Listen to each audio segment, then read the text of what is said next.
really drives me crazy is when an agent and a seller are fighting, and I see it and I can tell they're not getting along, but maybe it's like passive aggressive, they're having issues with each other, they're just not on the same page. And the seller gets upset because they're thinking, I'm paying this agent all this money, and the agent's thinking, but I told the seller they're not going to get what they want for the house.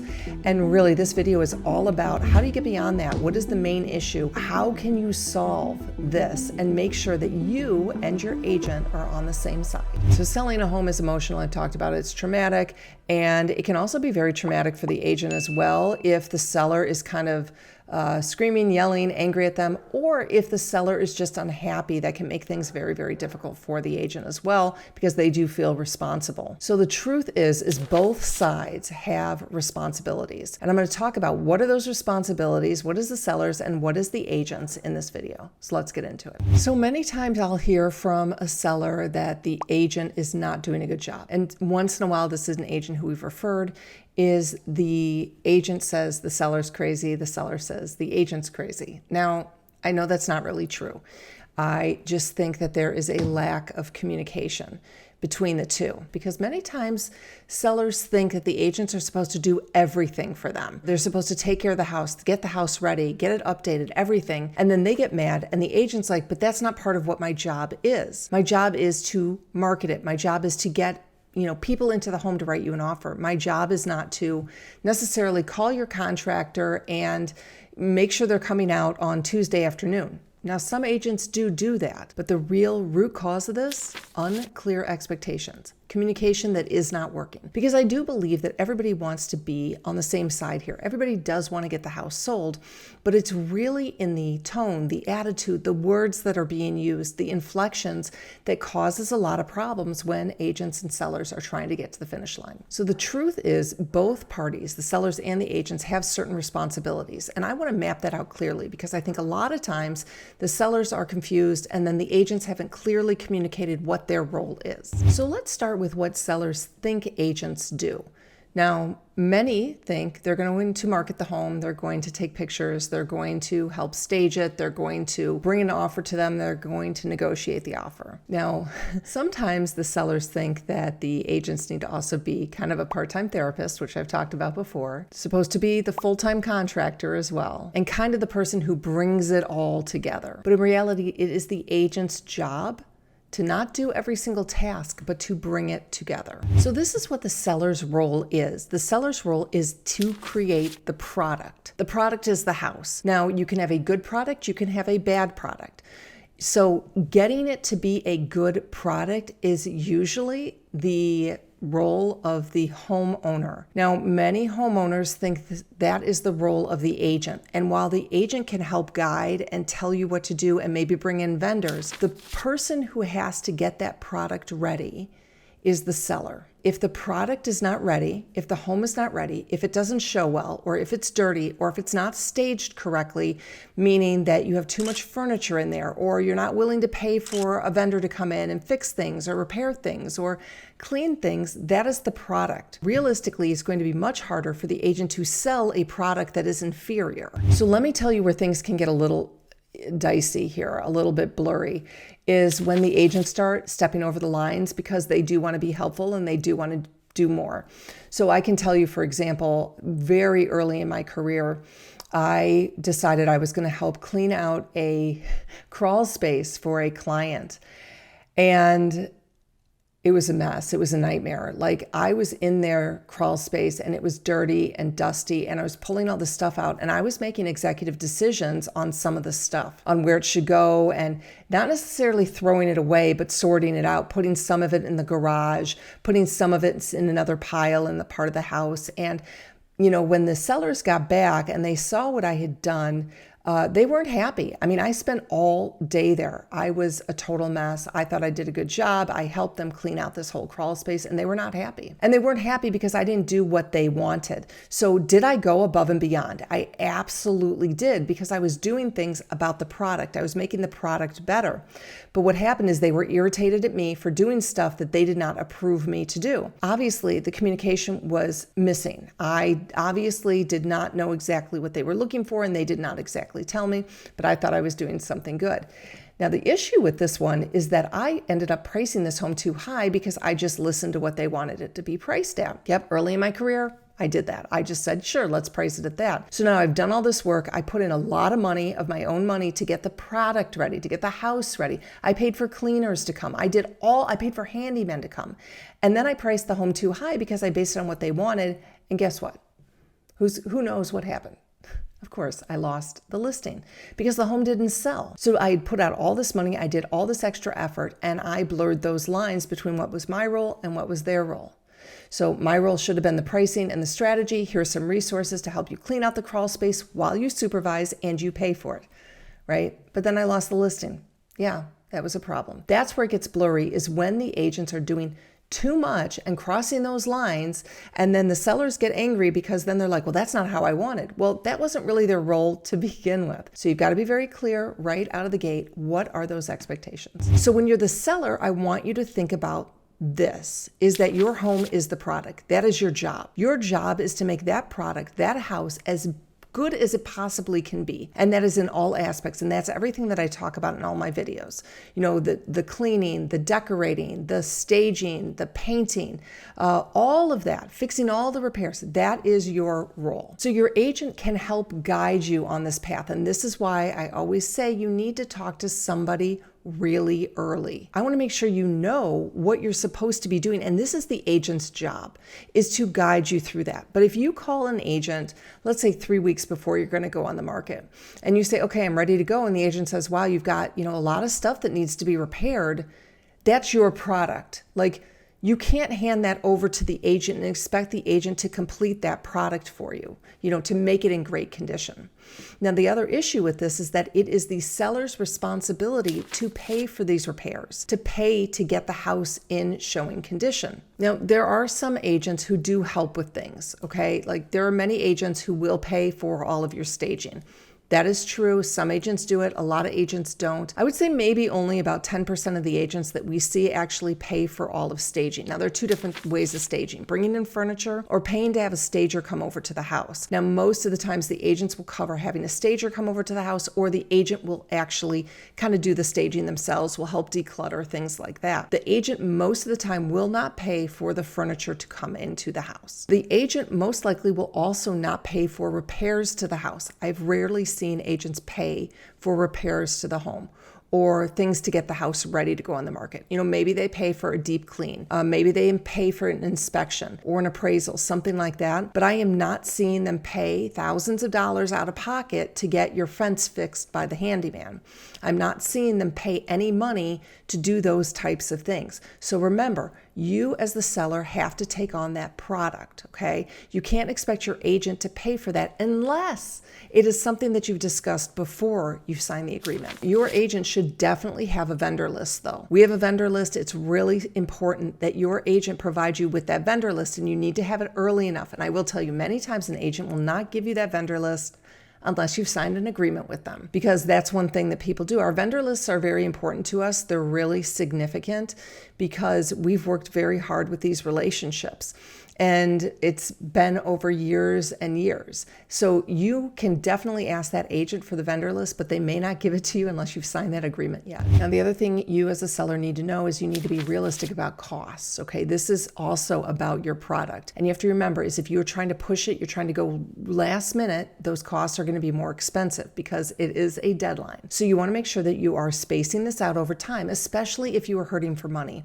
If you are low on finances right now and you're trying to sell, it's very difficult to get your house ready in a month because you're going to have a lot of out-of-pocket expenses to get the home ready. In addition, you're going to have to pay for moving costs, closing costs, things like that. It just gets really, really pricey. So the more you can spread out your expenses over time, the better off you're going to be. So this is where I want to remind you guys to download my Seller's Playbook. If you haven't done so, you really should. It's about a 45-page book that has everything you need. It is free to you. And this is going to show you exactly what you need to do to get your home ready. It's going to save you money. I swear to God, every day I'm getting emails and texts from people saying how much this has helped them get their homes ready, getting it on the market, and making them more money when they do go to sell. So go ahead and download the Seller's Playbook now. So the other thing you need to make sure that you're doing, and I hear this a lot from sellers when they call me, is that you need to make sure that you are communicating effectively with your agent. do not be afraid to tell your agent how you're feeling. In my Facebook group, and just from people that we've referred or people who reach out to me, they will call me or they will text me and they will say all these things about their agent, like an ongoing list. And I kind of sit there and I listen, and my very first question will be, did you tell your agent this? And they're like, well, no.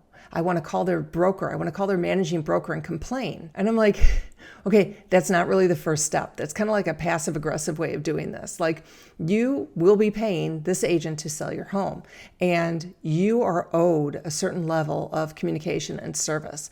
And if you feel like you are not getting it, you need to speak up clearly. Do not hide. Do not talk about the situation behind their backs. Do not call their managing broker if you have not had a conversation with them. That is not the way to do it. That is not how this industry works. The very first thing you need to do is say what you're saying to me directly to your agent. Now, we know as agents, we get a lot of really emotional sellers. And I know I have had sellers call me and yell and cry and get very upset. I've had sellers hang up on me before. And that's very hard for us to process, to be like, this is a really tough situation for them, but was it my fault? And we take that personally. But here's the thing, an experienced agent should not be taking that personally, because it's happened many, many times. So if you are feeling you are not happy with your agent, there's something going on, I beg of you to call and have a conversation, a nice conversation, about what you are not happy about. Now, if you are working with a professional, that professional is going to be able to have a great conversation back with you. If you're working with an agent who's maybe newer or hasn't had this issue, there may be a problem. But here's the thing, is in the end, you are paying this agent a lot of money, and you need to make sure that you are telling them how you are feeling. Just put it out there. I will also tell you that text conversations and emails don't always come off the way that you want them to come off, and they're not always expressing the sentiment or the emotion. So, sometimes it's best to get on the phone. If the agent is hard to reach, you can send a text and then follow up with a phone call. But really, I am begging of you to have great communication with your agent before things get out of control. So I know it seems like I just talked about a lot of things that the sellers are responsible for. The sellers are truly responsible for the product, okay?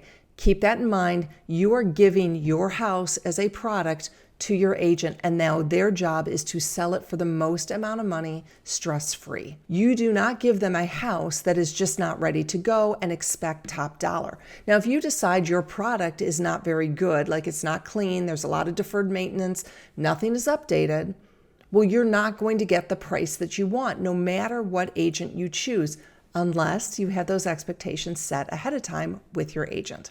So now I want to talk about what the agent's responsibilities are. And I'm going to be honest with you. I mean, I know I'm an agent, so sometimes I'm biased, but I really do tell it how it is. So let's get into that. Your agent should be responsible for strategy and pricing. You guys know I talk about it all the time. Pricing is a really, really big deal. It is an art and it is not a science. And so I have all these videos about how to price your home. And remember, if your agent comes in and says to you, what price do you want for your home? And you say, I want $750. And the agent says, great, sounds good.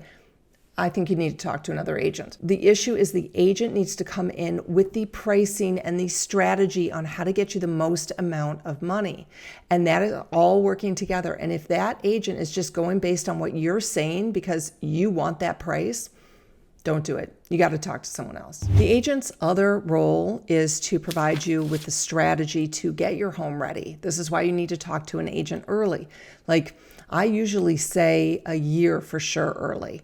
6 months, absolutely. If you're at 3 months, you're too far out. Like, you need to be getting on it. So the agent needs to be talking to you about the things you need to do, because remember what I was saying is that if you just wait until the month before you go on the market, you are going to have so many expenses, you're just going to be like, this is too much, and you are not going to maximize the value of your home. So that agent, bring them in early enough, and they're going to tell you exactly what you need to be doing. So the agent is also responsible for marketing and photos. Now, I've said this before, if your agent is using their iPhone, I do not like that at all. They will not be good pictures comparatively. Now, there are a lot of rural markets that we look in, and we are looking for agents who have professional photography. If we see an agent who has iPhone pictures, the only time we will refer them is if we tell the seller We are not loving all of these photos in your area by any of the agents, so you need to make sure you know that their photos are not going to be super high quality. With that being said, your agent should be paying for photos. You should not be paying for photos. Like, I do not think I've heard of an agent say to a seller that you have to pay for photos. I mean, I'm sure they do out there, but they don't run in my circles. Like, every agent that I know that I refer out to are sellers. They are paying for their own photos. So if your agent says you need to pay for photos, that is a gigantic red flag. Now, the agent is also responsible for the marketing, and the marketing can include online marketing, the website, social media for sure. How is that getting pushed out to the public? I want you to remember is that most likely the home is going to be sold with an agent. So you want to make sure that those pictures are great, but it's also giving the home energy. Like, social media doesn't necessarily sell a house, but it gives it energy. Remember, I say homes carry energy.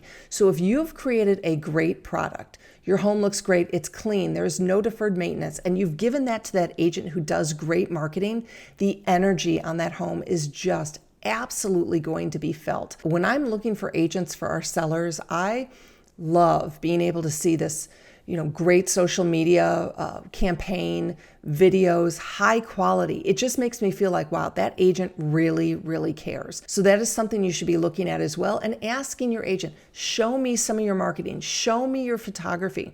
Do you take pictures with your iPhone? Most of them are going to say no, but that is something you definitely want to know. An agent will also help you with coordination, not construction. So this is where a lot of the boundary lines are kind of messed up a little bit. The agent's job is to give you vendors, okay? But the agent's job is not necessarily to call the vendors, to get the quotes, to be there at the house when the vendors get there, to make decisions, and to negotiate the final price. That is not their job, unless you are pre-negotiating that out and being very, very clear with your communication. I am not going to be available to do all these things. Does your commission include negotiating with the vendors? Paying the vendors and I will reimburse you, or paying it at closing, like all of that coordination. Will you meet all the vendors there so that they can do this work? Now, there are agents out there who do like property management and who do a lot of this getting the homes ready. And if that is the agent, you may need to pay them more commission because they are doing more than just marketing and they are doing more than strategy. They are coordinating the whole thing. So as you're getting into this conversation with your agent, you need to make sure you are very clear. Again, this all goes back to the whole topic that I started with, was communication. Is everybody wants the same thing. You've got to be clear on your communication and your expectations out of the gate. So your agent is also responsible for negotiations and transaction management and, showing the home, things like that. Like, these are things that you should not be doing. You should not be opening the door for the buyers. You should not be figuring out your negotiation. You should not be doing any type of, paperwork or anything like that. Now, I haven't seen many agents who make sellers do a lot of paperwork. Most people are working with like a title company or their attorney or their transaction manager. So I have a transaction manager on my staff who's coordinating all of that, getting signatures and things like that. So for example, if we need something signed, I'm not just sending it to my client saying, can you sign this and send it back to me? I am sending it to the client saying, this can be digitally signed. All you have to do is click on this. So if you are being required to sign something, then scan it or take a picture and send it back, I don't love that. That makes it a lot of work for you. So that is the responsibility of the agent. So I think I've been kind of clear here, separating it out, is the seller is responsible for the product and the agent is responsible for the marketing and getting it sold for the highest price possible with the least amount of stress. The main reason I do this channel, that I put out this content, is I always found that sellers who were more educated were better team players, team partners with me to get the highest price on their home. And so that's why I started educating sellers just like you, is because I really felt like the more they understood, the more they knew about this industry, the more they understood pricing and product and getting the home ready, the more they were going to make and the better experience they were going to have. And so that's why I've done these videos for you. Now I've added a whole new layer to this by recommending real estate agents for you who understand this as well. And I know many of you are confused and you don't know who to turn to, or maybe you have a friend or a relative who's an agent and you don't know if they're very good to help you. We've referred thousands of agents to sellers just like you in towns that I have honestly never heard of. We have really found some agents in very, very small towns. So if you think that we can't find an agent for you, that is rare. That is actually quite rare. So all you have to do is fill out the form. You can get it through my seller's playbook. You can text me. You can use the QR code. And I'm going to make sure that we find 2 to 3 agents in your area who are highly focused, who are experienced, who do great marketing, great photos, and who are going to be your partner in selling your home for more money stress-free. So as you can see, there's a lot of things that go into this, and going back to all of it, it's about the expectations that the sellers and the agents have. And part of the problem is the agents have been doing this for so long that they don't remember that the sellers don't necessarily know everything that they know. So as agents, if you're watching, I want to make sure that you are having these conversations with the sellers. I don't want you to overstep your boundaries either. I want you to be very clear, but I also want you to be very empathetic to these sellers who are going through a really, really hard time.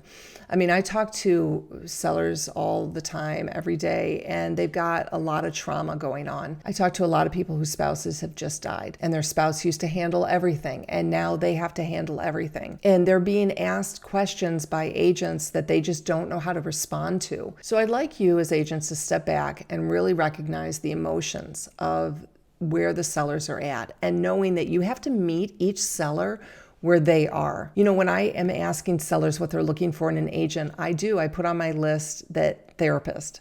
And many of them say, yeah, I do. I need a therapist. And many times as agents, that is the role we need to play. And we need to just listen, and we need to just stop, and we need to be empathetic. And many times the sellers who are very stressed are not able to make good decisions at that moment. And rather than getting frustrated at the sellers and feeling like, well, they need to do this, we can't move forward, it's a problem, they're hurting themselves, they're their own worst enemy. As agents, we need to step back and we need to say, you know what, something's going on here, and I know I can be a partner to this person in this time. And those are the great agents. Those are the ones who really excel and get to the top, who recognize that the sellers like you, this is more than just a financial transaction. This is emotional. This may be a home you've been in for 30 years where your spouse died last year and you just do not know how to manage it. So I try to be the bridge between those sellers and agents who are frustrated as well because maybe the house isn't the way they need it, or the seller is overpricing the home, or they're not listening to them or taking their advice. And so when I'm trying to navigate that, the agents need to start being less emotional and the sellers need to start communicating better. And from an agent perspective, what I will tell you sellers that I say to other agents is, well, you know what? If the seller didn't prepare the house the way you need it prepared, you're not going to be able to get them the price that they're looking for. That's the bottom line, is the seller wants a high price for the house, but isn't willing to put in the work to get it there. And the agent's very upset because they want to help that seller. They want to get that seller that price, but now they get frustrated because the product is not there. The house doesn't look good. It's dirty and things like that. And so the agent gets frustrated. So you have two frustrations because the seller wants that high price and is also very emotional at that moment. The combination, when you get a seller that's super emotional and an agent that takes things personally, it can be a recipe for disaster, truly. So I'm speaking to the agents specifically who are watching this because the sellers always need to feel like we've got them, like we are there for them, even if they're crazy, even if they're wrong, even if they're making decisions that hurt themselves. And so for an agent, I'm just going to tell you as an agent, if the home is not at the level that you want it to be, and the seller wants a price that they want, you have no control over that. So as an agent, you need to say to the seller, I'm sorry, you're just not going to get that. It's just a fact. And many agents feel bad when they say that. So as sellers, you need to understand that when an agent says, I'm sorry, you're not going to get that for your house, this is not an emotional thing. This is a fact. You are not going to get that amount for your house because the product is not where it needs to be. The market is not where it needs to be. So in the end, the reality is that sellers aren't irresponsible and agents aren't greedy. Now, you have, of course, extremes on both sides. But I'm going to say for the most part, the agents really, really do want to get your home sold for the most amount of money with the least stress possible. And they're feeling responsible. They are feeling responsible if they can't do that. I know I've been there early in my career. I really did feel that the product of the house, as I was down there cleaning out that crawl space, was my responsibility to get them the highest price. But they didn't do anything to help themselves get that highest price. And then it became my fault. So I wanted what was best, but I didn't do necessarily what was best at that time. And sellers, I would say that the main issue that you have is you need to be communicating with your agent ongoing. Like, do not be passive aggressive. Do not start talking to your neighbors about how bad the agent is. Don't go to the managing broker. Just be honest. And if you plan on calling me or talking to me about your agent, I'm telling you, you know what the first thing I'm going to say is, have you talked to your agent about this? So as you guys know, I have a lot of free resources for you. I want to be your partner. I want to help you get your home sold for more money stress-free. I've got my seller's playbook. I can help you find an agent. We're doing that every day for people. And join my Facebook group where we are just over 5,000 people. Yes, we are. It's very exciting. And from my Facebook group, I'm actually answering a lot of questions in our live sessions with me and Lisa, my daughter. So we want to make sure that you're joining those as well. So if you have any questions, reach out. I'd love to help you sell your home for more money, stress-free.